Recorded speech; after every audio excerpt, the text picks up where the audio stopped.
Vamos abrir nossas Bíblias em Mateus, capítulo 6, versos de 1 a 8.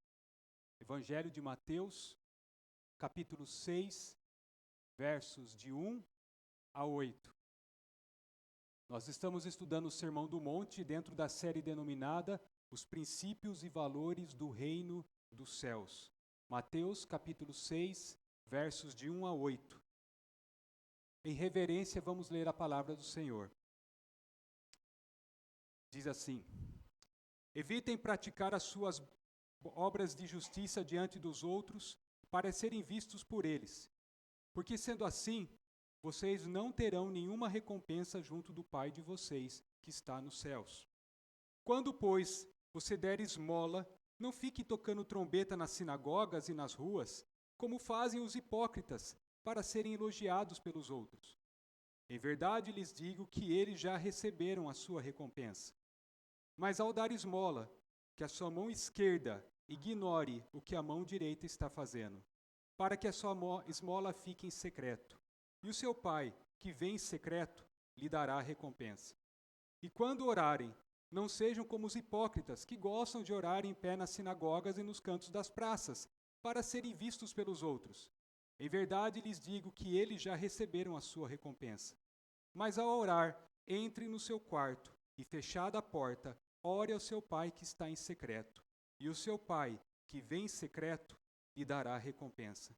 E orando, não usem vãs repetições como os gentios, porque eles pensam que por muito falar serão ouvidos. Não sejam, portanto, como eles, porque o Pai de vocês sabe o que vocês precisam antes mesmo de lhe pedirem. Amém. Mantenha sua Bíblia aberta e vamos orar pedindo a iluminação do Santo Espírito nesse momento. Ó Senhor, estamos diante da Tua palavra, infalível, eficaz e inerrante, e pedimos que nesse momento, pela obra do Teu Santo Espírito, o Senhor ilumine a nossa mente e aclare as Tuas verdades ao nosso coração. Leva cativo os nossos pensamentos ao Senhor. Não deixe que as coisas desse mundo desviem a nossa atenção nesse momento, ó Deus. E fala conosco, porque nós precisamos ouvir a Tua doce voz. Pedimos isso, em nome de Jesus Cristo. Amém.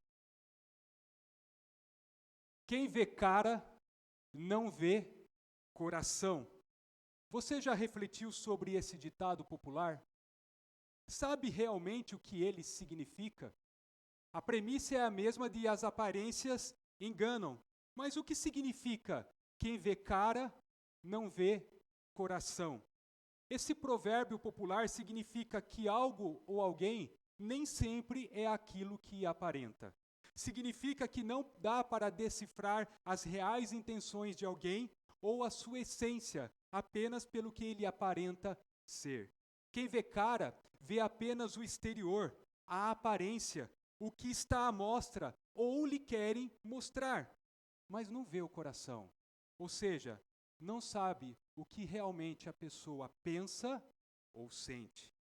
Provavelmente você já deve ter conhecido alguém com cara de bonzinho e inofensivo, mas que te decepcionou bastante. Alguém que falava baixo, que tinha gestos suaves, era discreto e muito simpático.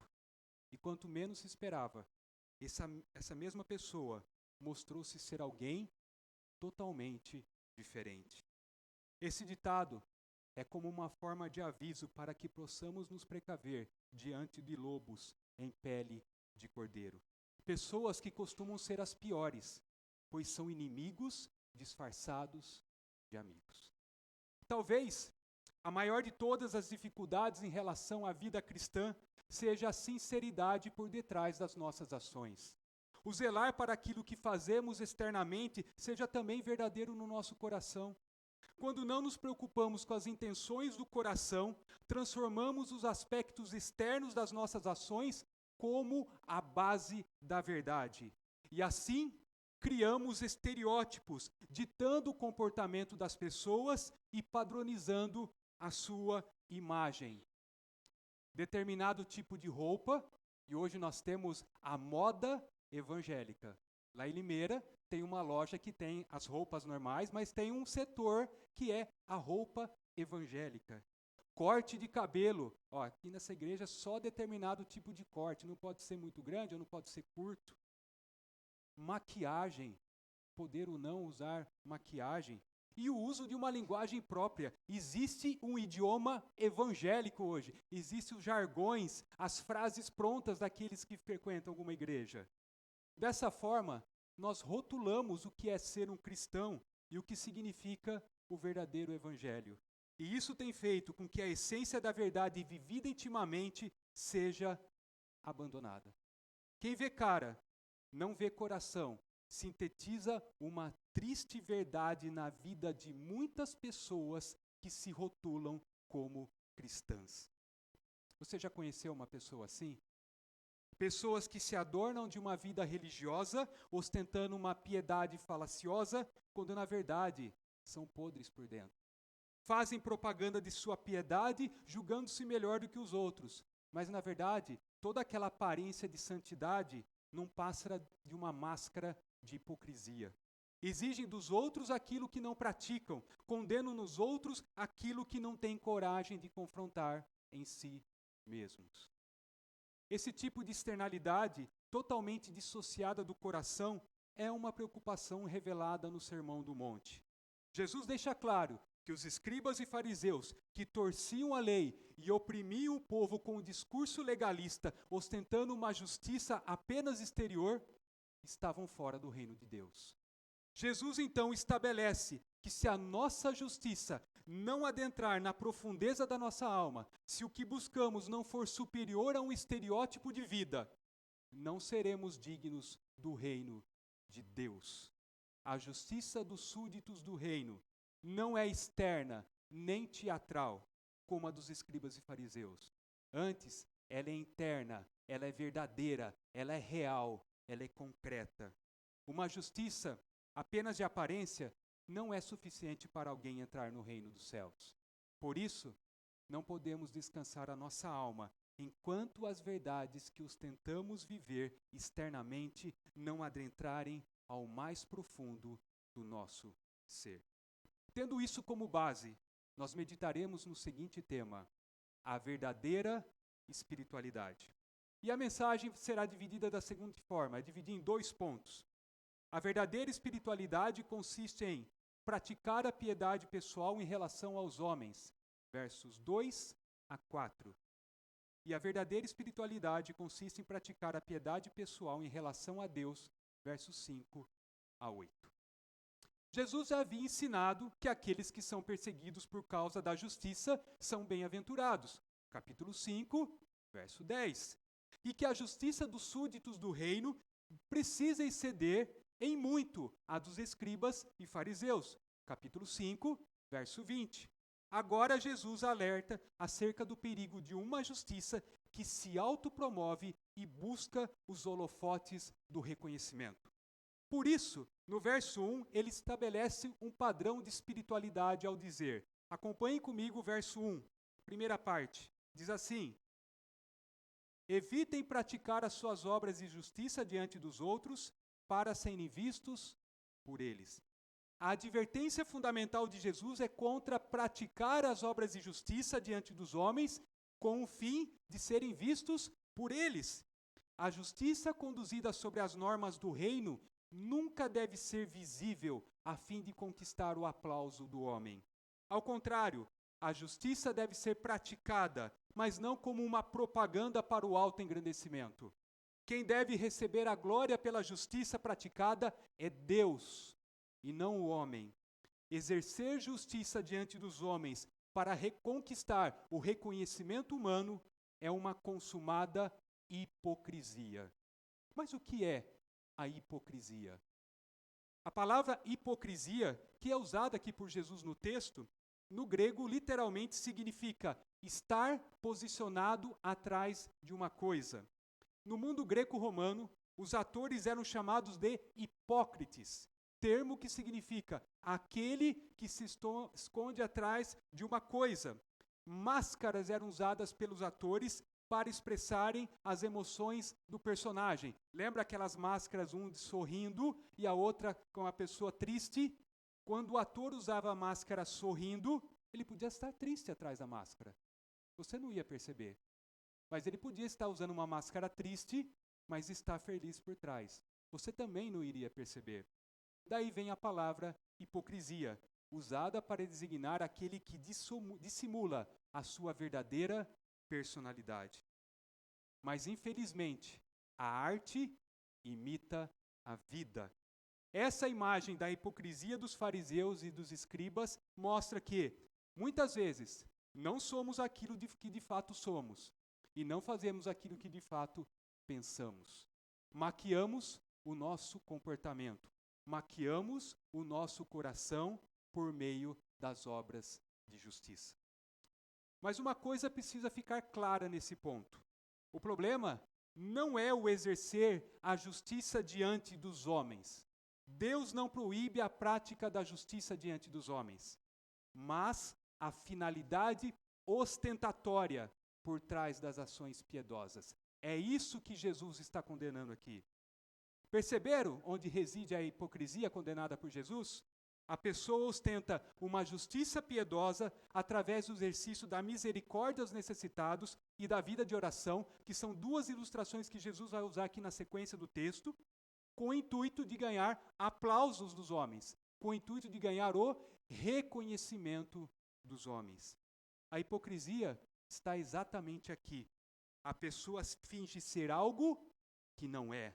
Ela usa a linguagem correta, a teologia correta, o comportamento correto, a externalidade correta, as ações corretas, mas a intenção do coração é ser vista e reconhecida pelos homens.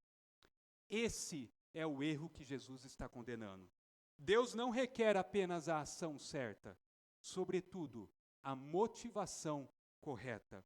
A motivação errada não receberá a recompensa de Deus. Unicamente o reconhecimento humano. Veja novamente o final do verso 1. Porque sendo assim, vocês já não terão nenhuma recompensa junto do Pai de vocês, que está nos céus.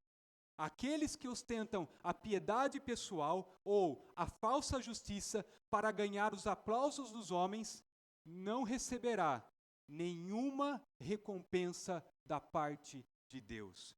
É interessante que as duas ilustrações usadas por Jesus, e ele vai falar da caridade e da oração, são marcadas por essa tônica: finalidade e recompensa daquilo que fazemos.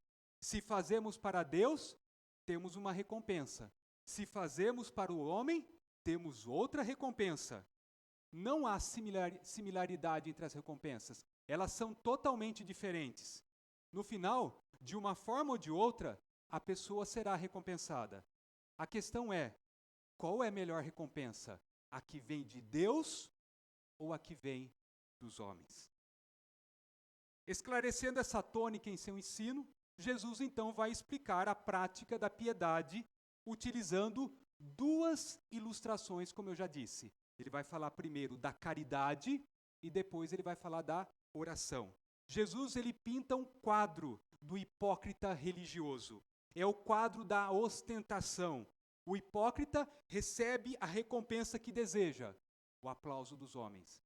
Em contraste, o verdadeiro cristão, o verdadeiro discípulo de Cristo, que age em segredo, ele receberá a recompensa do próprio Deus que o vê em segredo. E aqui nós vamos para o primeiro ponto da nossa mensagem. A verdadeira espiritualidade consiste em praticar a piedade pessoal em relação aos homens. Nos versículos 2 a 4, Jesus ensina como a ação da caridade deve ser exercida. Vamos ver lá o versículo 2. Diz assim: quando, pois, você der esmola, não fique tocando trombeta nas sinagogas e nas ruas, como os fazem os hipócritas, para serem elogiados pelos outros. A ação de caridade mais comum entre os judeus era dar esmola aos pobres. A esmola era um dos quesitos mais importantes da espiritualidade judaica e podia ser feita de mais de uma maneira. Os judeus podiam fazer a sua doação no templo ou na sinagoga, que depois era repassada aos pobres, ou, se eles vissem um mendigo, eles podiam entregar a esmola diretamente ao mendigo.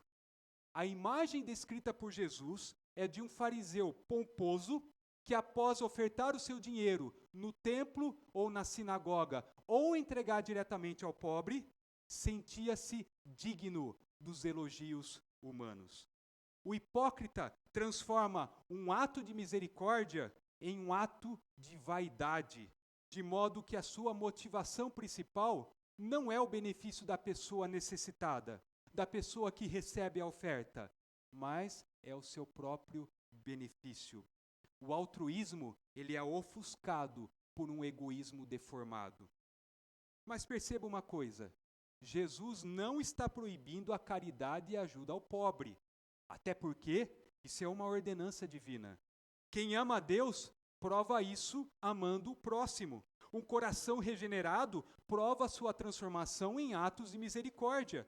Conforme nos ensina Tiago em sua epístola, as obras são evidência da justificação. Porque eu fui justificado, pratico boas obras. Quem foi alvo da misericórdia divina é instrumento da misericórdia ao próximo.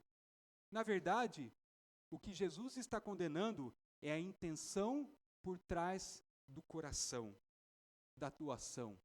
Jesus está preocupado do começo ao fim aqui no Sermão do Monte com as motivações, com os pensamentos escondidos no coração. O servo do reino não deve fazer caridade para receber aplausos dos homens. Em outras palavras, não deve ostentar sua piedade ao mundo, pois, segundo Cristo, isso é fazer exatamente como os hipócritas faziam na sua época. A ênfase principal aqui reside no fato de que as doações devem ser feitas para a glória de Deus. E Jesus está ensinando que a caridade é um ato de adoração. Certamente, acho que você nunca pensou nessa perspectiva. A caridade, o ato de caridade que você pratica, é um ato de adoração.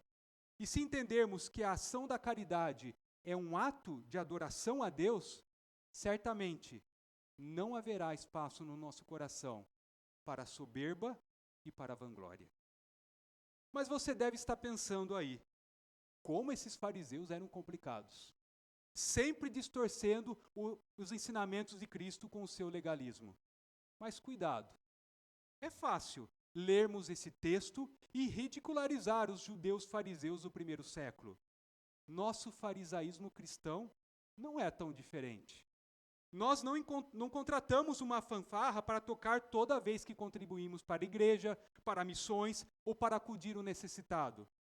Mas o nosso ego gosta de tocar a nossa própria trombeta.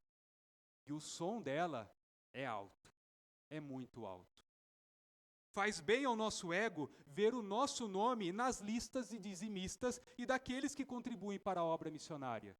Faz bem ao nosso ego ver o nosso nome ser levado ao conselho ou à junta diaconal como exemplo daquele que despendeu dos seus bens para ajudar os necessitados, talvez com uma cesta básica, com um remédio, com um valor em dinheiro, ou também com o uso da própria mão de obra.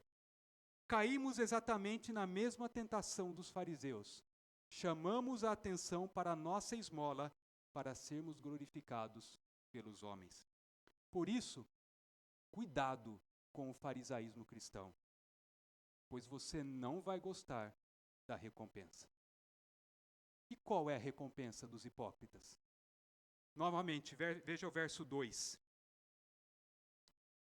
Quando, pois, você der esmola, não fique tocando trombeta nas sinagogas e nas ruas, como fazem os hipócritas para serem elogiados pelos outros. Em verdade lhes digo que eles já receberam a sua recompensa. A recompensa do hipócrita não é muita coisa. Na verdade, ela é totalmente insignificante. Aqueles que ostentam as suas doações, aqueles que exibem os seus atos de misericórdia, aqueles que colocam o seu próprio nome em evidência para que todo mundo veja o sacrifício que fez, todos eles já receberam a sua recompensa. Mas ela não vem de Deus. Ela não vem de Deus. Eles recebem a recompensa que estão procurando.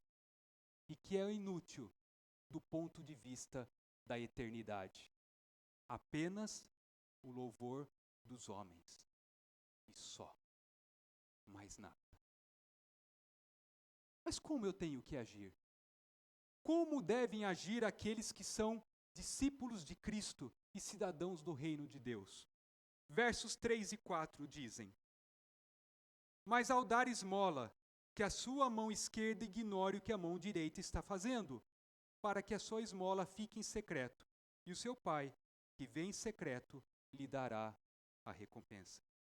Primeiramente, note que Jesus não está dizendo se você der esmola, mas ao dar esmola, ele está pressupondo que você contribuirá para ajudar o necessitado.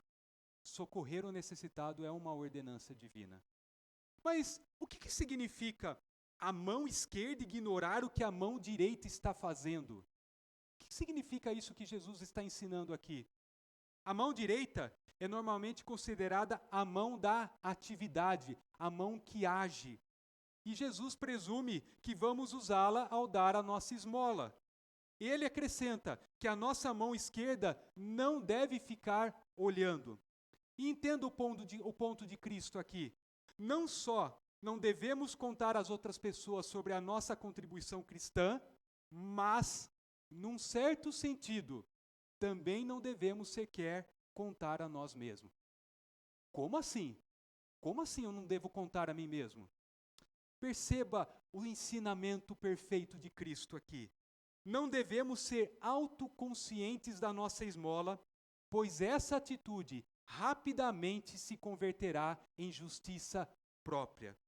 Se você ficar constantemente pensando no seu ato de misericórdia, como você agiu bem, como você é bondoso, como você é justo com as pessoas, esse ato de misericórdia, ele vai se transformar num ato de justiça própria no seu coração. Tão sutil é a corrupção do nosso coração, que é possível tomarmos passos deliberados para manter a nossa esmola em segredo e, simultaneamente, ficarmos pensando nisso com um espírito de autogratificação. Como eu sou bonzinho, como eu sou uma pessoa justa, como eu sou uma pessoa generosa. Isso é autojustiça. Por isso que o que a mão direita faz, a mão esquerda não pode ficar sabendo. O cristão, ele não dá ao pobre para ser visto, nem para ser exaltado pelos homens, mas dá para que o necessitado seja suprido e Deus seja glorificado. Mas atente-se para uma questão aqui. Você não irá praticar atos de misericórdia se mantiver uma contabilidade para fundamentar suas contribuições. Eu vou repetir. Você não irá praticar atos de misericórdia se mantiver uma contabilidade para fundamentar suas contribuições. Você fica contando o seu dinheiro e priorizando as coisas fúteis da vida. E, caso sobre algo, você destina ao irmão necessitado.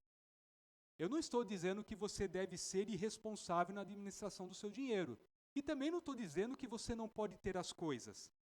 Mas precisamos aprender a socorrer aqueles que mais necessitam, mesmo com o pouco que temos. Mesmo com o pouco que temos. O socorro e o cuidado devem ser marcados pelo desprendimento, autossacrifício e pela abnegação. Lembre-se, o cristão não dá ao pobre para ser visto nem exaltado pelos homens, mas ele dá para que o necessitado seja suprido e Deus seja glorificado. É um ato de adoração. Deus será glorificado pela sua ação piedosa, mas ele também será glorificado porque aquele que receber a sua oferta vai agradecer a Deus pela sua vida, vai glorificar a Deus pela providência divina na vida dele. É um duplo ato de adoração. Você adora, você que oferta, e aquele que recebe vai adorar a Deus agradecendo pela providência generosa de Deus. Não se esqueça disso. Socorrer o próximo é um ato de adoração. E isso faz toda a diferença. E qual é a recompensa daquele que oferta em segredo? Provavelmente, a única recompensa que o verdadeiro amor deseja quando dá ao necessitado é ver o alívio dele, é ver ele suprido com a comida, é ver ele suprido com um remédio, é ver uma conta paga, é ver ele recebendo uma vestimenta. Mas mesmo assim, Deus, em sua benevolência, nos recompensa. E perceba, Ele mesmo fará diretamente. Ele não vai delegar isso. O próprio Deus nos recompensará. Ele mesmo concederá a nossa recompensa. Em continuidade à sua explicação sobre a prática da piedade pessoal, agora Jesus utiliza outra ilustração. Ele falou da caridade, agora Jesus vai falar da oração. E aqui nós temos o segundo ponto da mensagem. A verdadeira espiritualidade consiste em praticar a piedade pessoal em relação a Deus. Nesse segundo exemplo da justiça religiosa, Jesus descreve dois homens orando. Novamente, a diferença básica entre a hipocrisia e a realidade. Ele põe em contraste o motivo das orações e suas recompensas. Jesus então nos diz como não devemos orar. E depois, ele profere algumas palavras que nos ensinam a de fato orar. Mas esse ensinamento de como orar está na oração do Pai Nosso, nos versos 9 a 13, e que será abordado no próximo sermão. Vamos focar então nos versos 5 a 8, quando Jesus vai ensinar como não devemos orar. E para nos ensinar como não devemos orar, Jesus apresenta duas orientações. A primeira é evitar a hipocrisia na oração. Verso 5. E quando orarem, não sejam como os hipócritas, que gostam de orar em pé nas sinagogas e nos cantos das praças, para serem vistos pelos outros. Entre os judeus, havia tempos estabelecidos para a oração, quando se esperava que os piedosos comparecessem às suas devoções. Todo judeu devoto orava 3 vezes ao dia. Havia as orações matutinas, do meio-dia e vespertinas. Quando não ia ao templo ou à sinagoga, um dos costumes que o fariseu tinha era chegar em locais públicos, como nas praças e nos ajuntamentos, e começar a orar. E o judeu orava em pé, olhando para o céu e com as mãos para o alto. Ele orava, Senhor Deus, e ele começava a orar nas praças. Até aqui, você fala, qual é o problema de estar numa praça, levantar as mãos, olhar para os céus e orar? Afinal, ele está no meio de outros judeus. Qual é o problema disso? O problema é que Jesus desmascarou as intenções verdadeiras desses homens. Por trás da piedade pessoal, espreitava o orgulho.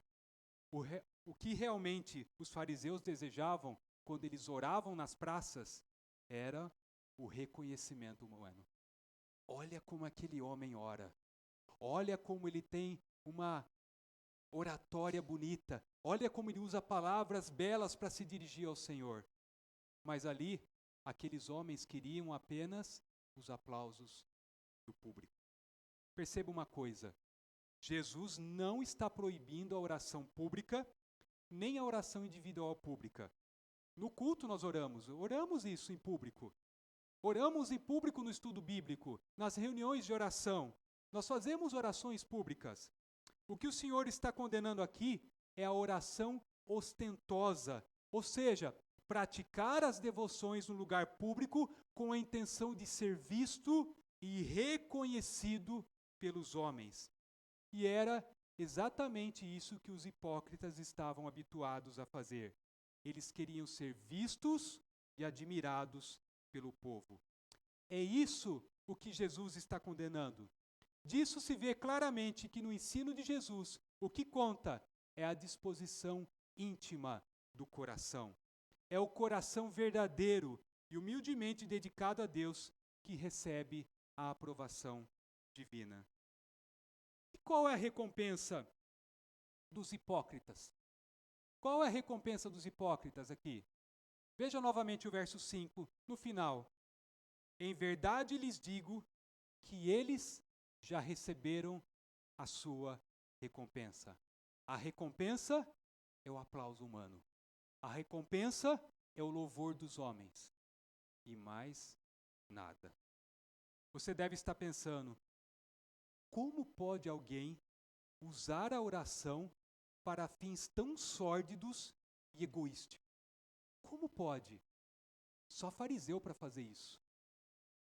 Queridos, a religião, infelizmente, sempre foi usada como um trampolim para as pessoas se promoverem e assim ganharem popularidade, domínio, controle, poder e dinheiro. E aqui os fariseus tinham como objetivo usar a oração para aparecer aos homens como pessoas piedosas, como pessoas que eram aceitas diante do Senhor, e assim manterem-se no poder. Eles mantinham-se no poder, mostrando uma falsa piedade. Contudo, é fácil nós condenarmos os fariseus.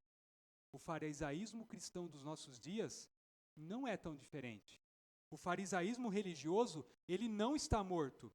No meio evangélico, homens e mulheres aproveitam as reuniões e os eventos para se promoverem diante das pessoas, ostentando uma falsa piedade diante dos homens. Mudam a voz para orar e até utilizam vocabulário que no dia a dia não é o vocabulário que aquelas pessoas utilizam. Elas mudam a entonação da voz quando oram. Elas colocam palavras difíceis. Mas é tudo aquilo mostrando uma falsa piedade. É possível ir à igreja pelos mesmos motivos errados que levavam o fariseu à sinagoga. Não para adorar a Deus, mas para obter reputação de piedade. Mas cuidado, cuidado. Nem sempre é possível perceber a motivação do coração do seu irmão. Seja prudente antes de julgar. Seja prudente. E não esqueça, Deus não divide a sua glória com ninguém.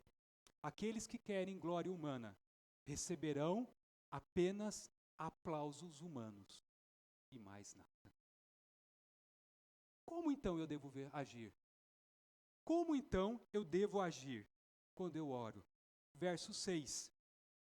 Mas ao orar, entre no seu quarto e, fechada a porta, ore ao seu Pai que está em secreto.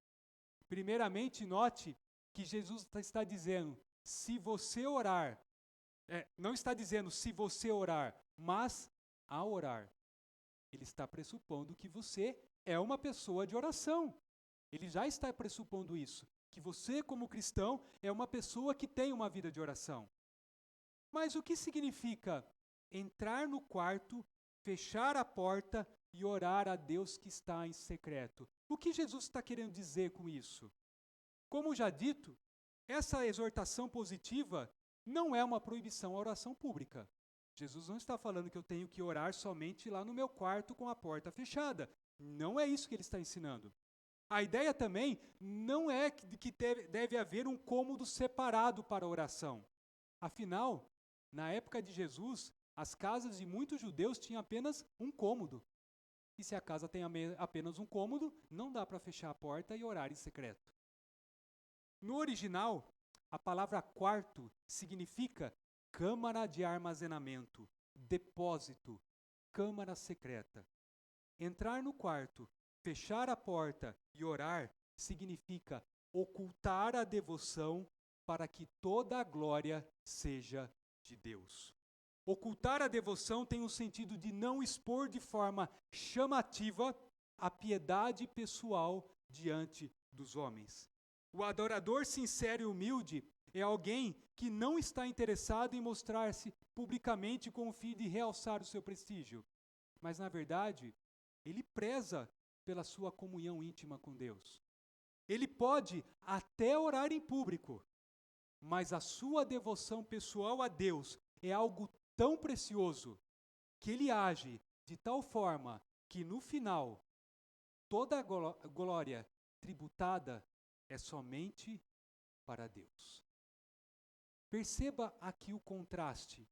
Enquanto o fariseu mostrava a sua devoção para que toda a glória fosse dele, O verdadeiro discípulo de Cristo, ele oculta sua devoção para que toda a glória seja de Deus. Que contraste grande entre um e outro.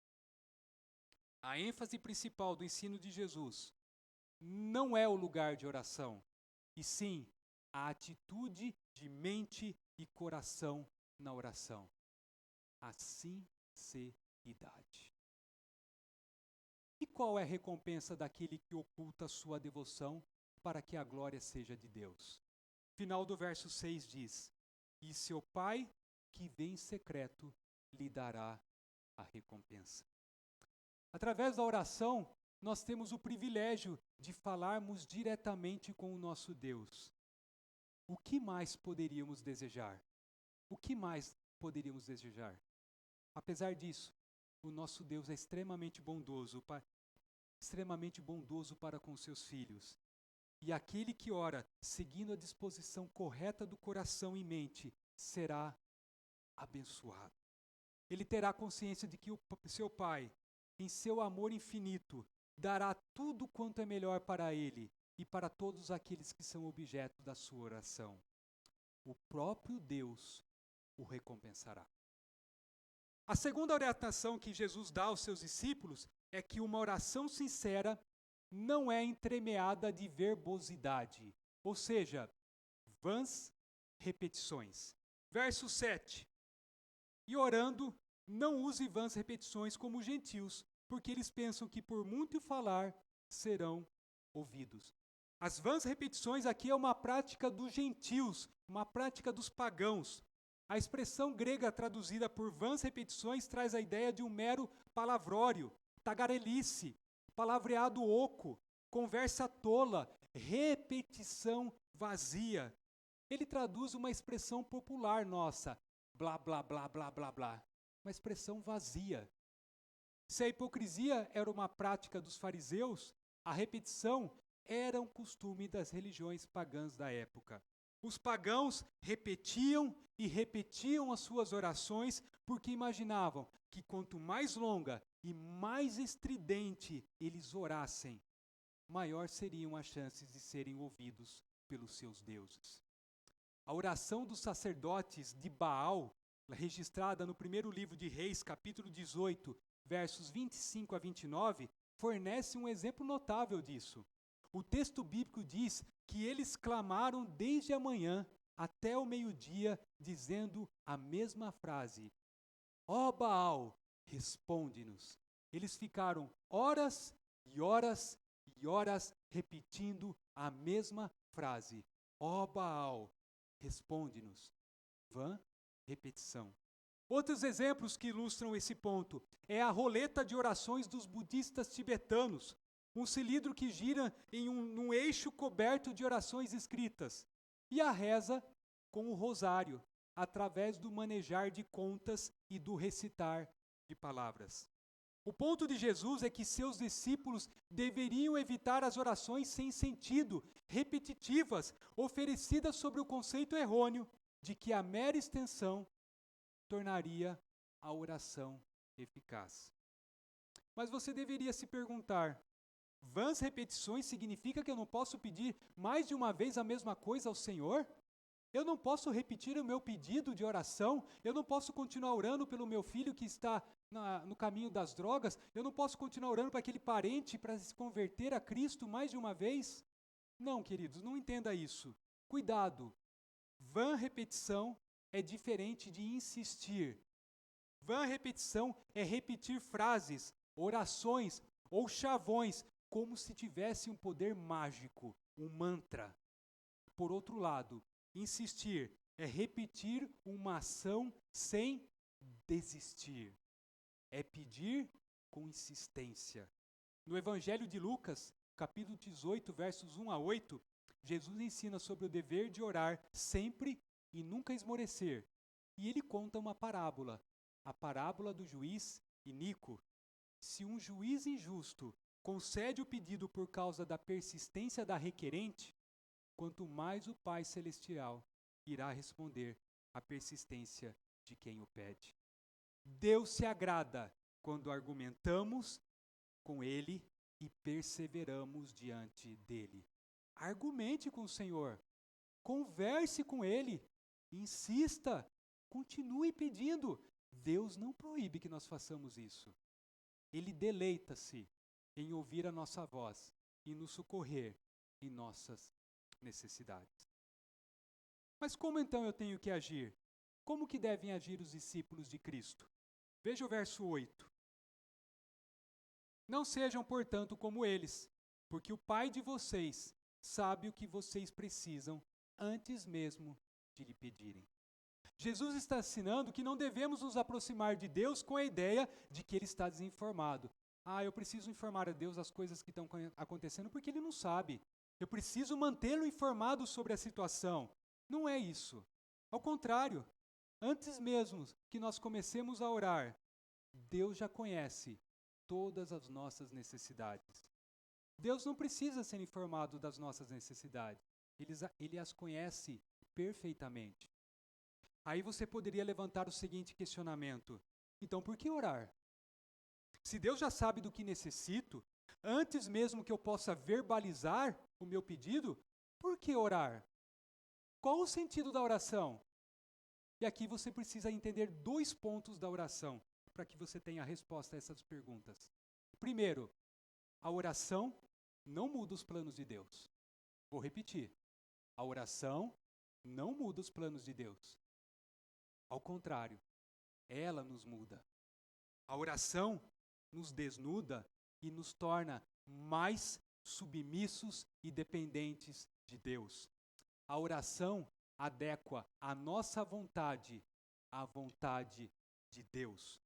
Quando colocamos os interesses de Deus e as coisas do seu reino em primeiro lugar, certamente as nossas orações apresentarão maiores efeitos práticos.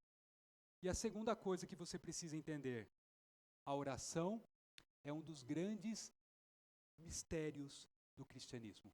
Eu vou repetir. A oração é um dos grandes mistérios do cristianismo. Por quê? Deus, de fato, sabe do que temos necessidade, antes mesmo de pedirmos. Deus também já determinou a resposta, uma vez que Ele já decretou tudo o que existe antes da fundação do mundo. Todavia, de uma maneira que nós não sabemos, Deus usa as nossas orações para o cumprimento dos seus propósitos. Faz parte dos planos soberanos de Deus que a nossa oração faça diferença. Quando Deus criou o mundo e determinou todas as coisas, determinou que a nossa oração fizesse diferença. Por isso, ore, continue orando. Pela perspectiva divina, a nossa oração faz diferença. Diante de todas essas verdades, eu quero terminar com 2 aplicações. Fizemos várias, mas eu quero terminar com mais 2 aplicações à vida da igreja. Primeiro, você não irá aprender a dar nada gratuitamente como ato de adoração se você não entender que tudo o que você tem é dado por Deus. Eu vou repetir. Você não irá aprender a dar nada gratuitamente como ato de adoração se você não entender que tudo o que você tem é dado por Deus. Nada do que você tem nessa vida, trabalho, família, bens, vida, inclusive a sua salvação, pode ser visto à parte de Deus. E quanto mais compreendemos quão amável Deus tem sido conosco, e quanto mais somos conquistados pela sua graça e misericórdia, mais nos inclinaremos para amar o nosso próximo e a servi-lo com nossos dons, talentos e bens. Querido, se a misericórdia que você recebeu de Deus, não o motivar a fazer atos de misericórdia, nada mais o fará. Se o amor de Cristo não te constranger a amar o seu irmão e a socorrê-lo em suas necessidades, nada mais o fará. Se a sua gratidão a Deus por tudo que Ele te deu não fizer você ajudar o seu irmão, nada mais o fará. Ame o próximo como você ama a si mesmo.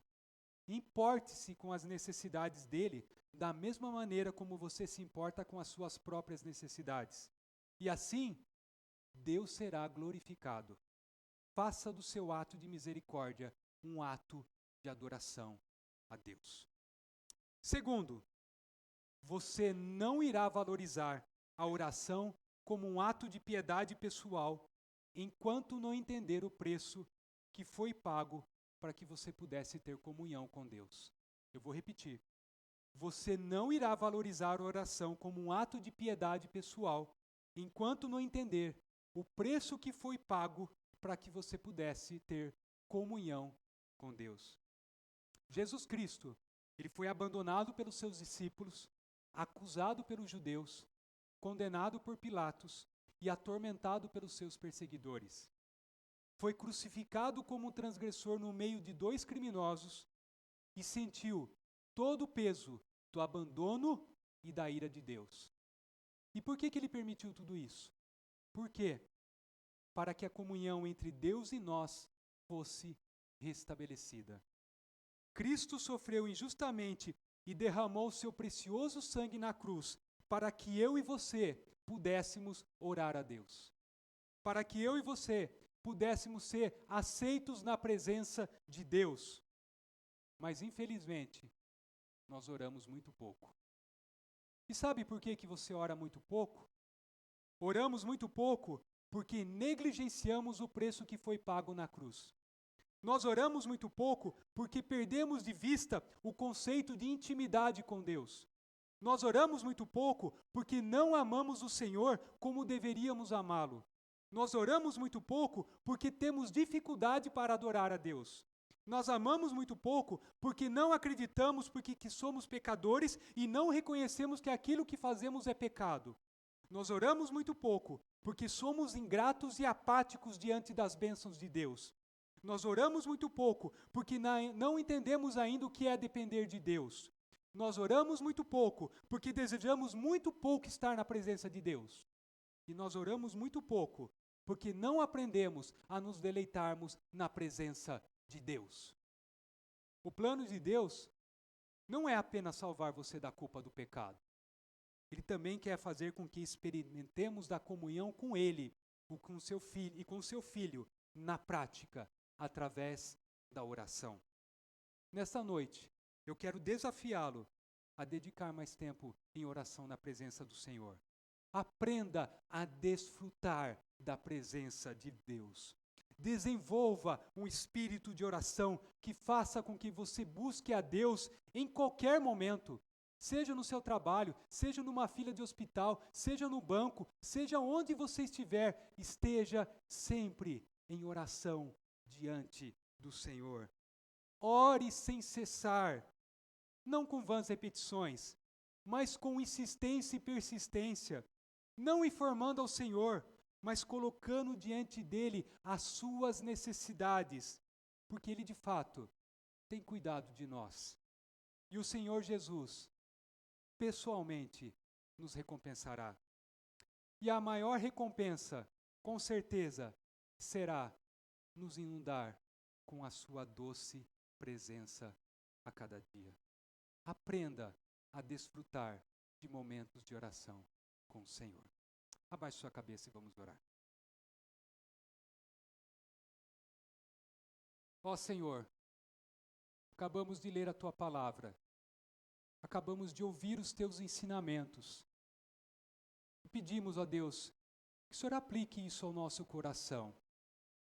Que o Senhor nos ajude, ao praticarmos as nossas obras de justiça, a não querer fazer para a glória de homens, mas que possamos fazer em tudo para a glória do Senhor.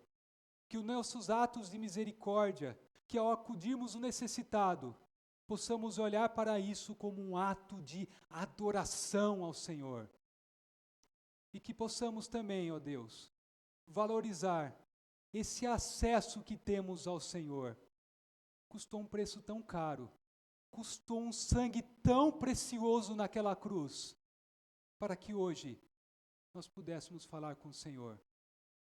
Ó Deus, como negligenciamos a nossa vida de oração. como não valorizamos o momento de estarmos na Tua presença. Ajuda-nos, ó Deus. Molda o nosso coração, molda os nossos sentimentos, molda as nossas ações para o Senhor e nos ajuda a cada dia, porque precisamos do Senhor, precisamos da Tua doce voz. Pedimos isso em nome de Jesus. Amém.